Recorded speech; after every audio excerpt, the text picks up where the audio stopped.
Nós já estamos de volta com a Manhã da Piedade. Neste bloco vamos falar de um assunto que preocupa muita gente e que acomete, grande parte da população. Isso, quando eu falo de população, estou falando de jovens, de adultos e até mesmo de pessoas idosas. Nós estamos falando do tabagismo, que é reconhecidamente uma doença crônica resultante da dependência à droga nicotina, E um fator de risco para cerca de 50 doenças, gente.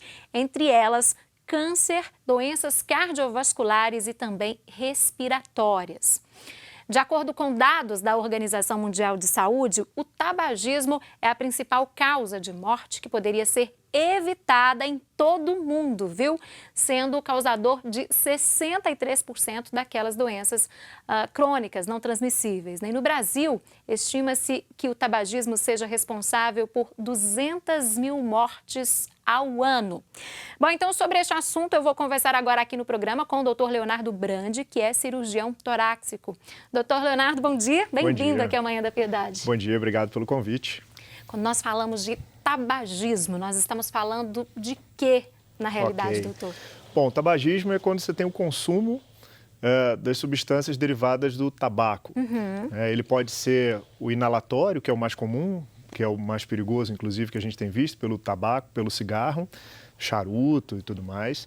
Pode ser inalado, como, por exemplo, o rapé, que faz parte do tabagismo também, ou mascado, que aqui em Minas a gente ainda vê acontecer também, por causa da folha do fumo, E tudo isso com uma série de implicações. Dessas, até a inalada seria pior, porque além do próprio problema dos produtos vindos do tabaco, ainda tem o da queima desse tabaco.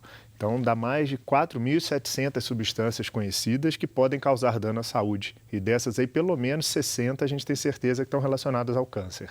Diretamente relacionadas, então? Diretamente relacionadas, exatamente. Agora, o tabagismo, é possível especificar uma idade que é mais comum? Bom, a gente vê que, na média, hoje em dia ainda, a média de idade que as pessoas começam a provar o cigarro, vamos dizer assim, é com 16 anos. Mas é estimado que 90% das pessoas começam a fumar a partir dos 19 anos. Então, é uma doença, vamos dizer, é um mal que já começa cedo. E a gente vai ver os efeitos do tabagismo ao longo de vários anos.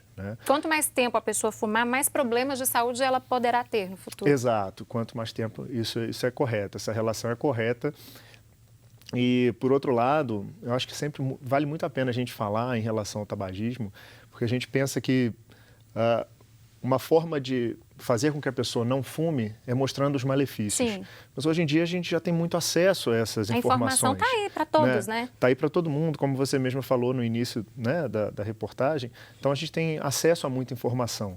Então a gente tem se prendido mais em falar dos benefícios em se parar de fumar, não somente dos malefícios de parar de fumar.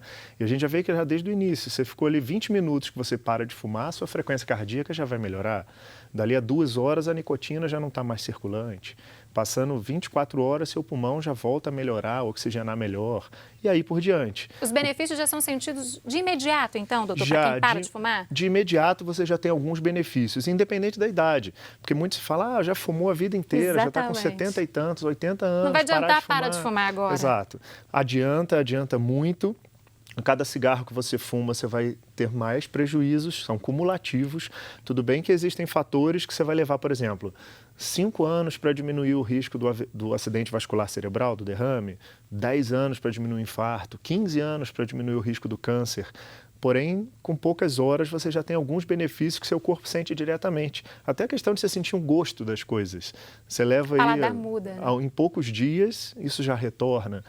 Então, você consegue ter uma qualidade de vida melhor, abandonando o tabagismo já de imediato. Isso é certo. Agora, falando do cigarro, doutor, quais são as substâncias que estão presentes no cigarro? Então, a principal substância que a gente fala é em relação à nicotina. Sim. Que a nicotina é uma droga, ela é rapidamente absorvida, principalmente da forma inalatória, em cerca de 20, 25 segundos ela já está no cérebro, no sistema nervoso central. Bem rápido. E já começa a fazer seus efeitos. A nicotina, ela é excitatória do cérebro, então ela agiliza algumas atividades, a frequência cardíaca, a pressão arterial e por aí vai. E o pior, ela vai, à medida que você vai fumando um cigarro em cima do outro, você vai fazendo com que esses receptores do cérebro vão aumentando. E aí você vai tendo mais efeito ainda da nicotina, que é até o que explica. Quando você para de fumar, você está com aquilo ávido por receber nicotina. Então você entra em abstinência. A nicotina é a principal droga, mas não é a única, como eu falei. Principalmente o produto da queima dos cigarros é que vão gerar as substâncias cancerígenas, né, que é um grande medo nosso. É, o principal medo até das pessoas, né? Agora, essa questão da abstinência que você começou a falar, certo. Como que ela se manifesta no corpo das pessoas? Isso depende muito da dose que a pessoa utiliza, vai variar um pouco de pessoa para pessoa também. De cada organismo. Mas a princípio, exato, mas a princípio, quando você para de usar a droga, o seu organismo que está acostumado a usar vai sentir falta. Então, ele vai ativar aqueles sensores, você vai ter muita irritabilidade, o paciente vai ter depressão, irritabilidade, insônia, né? E você precisa da nicotina para bloquear esses receptores. Isso pode ser feito com o próprio cigarro, por isso a pessoa fuma um atrás do outro. Porque o metabolismo da nicotina leva só 2 horas. Então, você fumou um cigarro dali a 2 horas, não tem mais. Passou você precisa de outro. A pessoa quer mais, né? Um em cima do outro, exatamente. E aí, o que é necessário um acompanhamento, doutor, no caso da pessoa que já está nessa fase, abandonando o cigarro, abandonando a nicotina e está nesse período? O ideal é que a gente tenha um acompanhamento do médico, principalmente do pneumologista, por 2 motivos principais. O primeiro deles é que é esse momento que você consegue identificar que doenças esse paciente já está apresentando e que não manifestaram sintomas ainda. Por exemplo, a DPOC, né, o enfisema, onde você vai poder tratar, ou no câncer de pulmão, que você pode detectar precoce, é onde a gente consegue agir e buscar a cura desse câncer de pulmão. Então, isso é um motivo. O outro motivo é porque muitas vezes eles vão precisar de ajuda de alguns medicamentos até, porque dependendo do nível de dependência, pode ser necessário a aplicação da nicotina, não pelo cigarro, da nicotina exclusiva, pode ser por adesivo ou comprimidos, por exemplo. Alguns pacientes precisam de medicamentos, que são à base de alguns tipos de antidepressivos específicos que auxiliam no combate ao tabagismo. Então, o auxílio médico é muito importante por esses 2 pilares, né? E eu acho até que cabe a gente falar que, por exemplo, é colocado o cigarro elétrico, né, o cigarro eletrônico, né? Pois é. Estamos usando muito isso hoje. Então, isso é um gravíssimo problema. E muita gente fala, mas aqui, cigarro eletrônico, não é esse que libera nicotina. Eu queria até que você falasse um pouco mais sobre isso. O problema no cigarro eletrônico, ele veio inicialmente como uma forma de você vai fumar, tira os produtos da queima do tabagismo, que eu falei que era grave, você pode até deixar a nicotina, já que alguns medicamentos a gente até teria o uso benéfico disso para sair da abstinência. O problema é o hábito. O grande problema do cigarro é o hábito. Se você troca um cigarro comum pelo cigarro eletrônico, você mantém o hábito de fumar. E dali para você voltar para o cigarro é muito rápido. Tanto é que ele não é aprovado na Anvisa, né? Na nossa agência de regulação de saúde, ele não é aprovado aqui no país, como não é em vários outros países. E isso tem crescido muito entre os jovens e com um apego muito, muito importante em relação à tecnologia.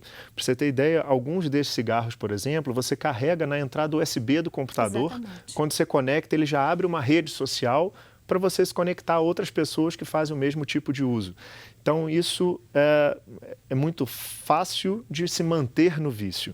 E a gente não sabe, eu já falei que leva anos, às vezes, para ter problemas do tabagismo, daqui a 10, 15, 20 anos, quais serão os problemas que vão advir desse tipo de fumo, no caso do cigarro eletrônico? A gente ainda não tem essa resposta. O que a gente pode precisar é que não faz bem para a saúde. Exato, isso dá para garantir.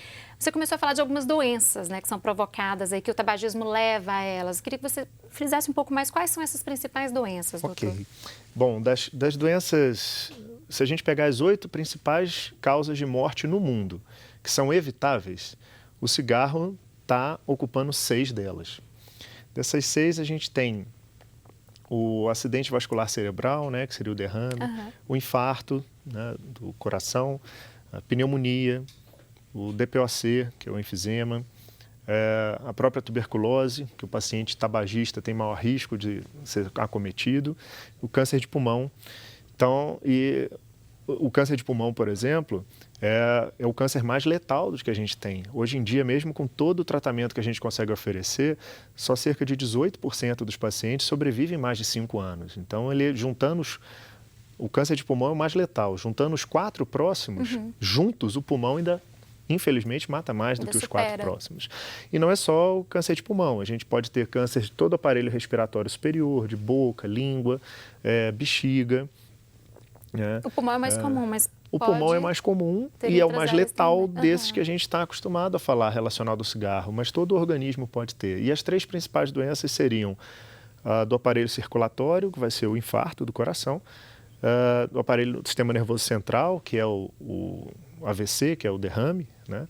E as doenças pulmonares, ou DPOC, ou câncer de pulmão, são as principais. Mas ele agride o corpo como um todo. O corpo como um todo. No tratamento você falou de algumas medidas possíveis também. A gente pode falar que há uma grande evolução no tratamento aí contra o tabagismo? Eu acho que há uma grande evolução, sim, não só da nossa parte como médico, mas também de políticas públicas. Sim. O Brasil hoje, embora seja o 8º país em incidência de tabagistas no mundo, da década de 90 para cá, precisamente de 1989, quando começaram as políticas públicas anti-tabagismo, reduziu bastante. Era da ordem de 35% o percentual de pessoas no Brasil que fumavam, hoje caiu para 10,8%. Então, essas políticas vêm ajudado muito, tanto a parte de propagandas, que a gente vê sendo proibida a propaganda do cigarro já há algum tempo, o uso em locais públicos, diminuindo assim o tabagismo passivo, né?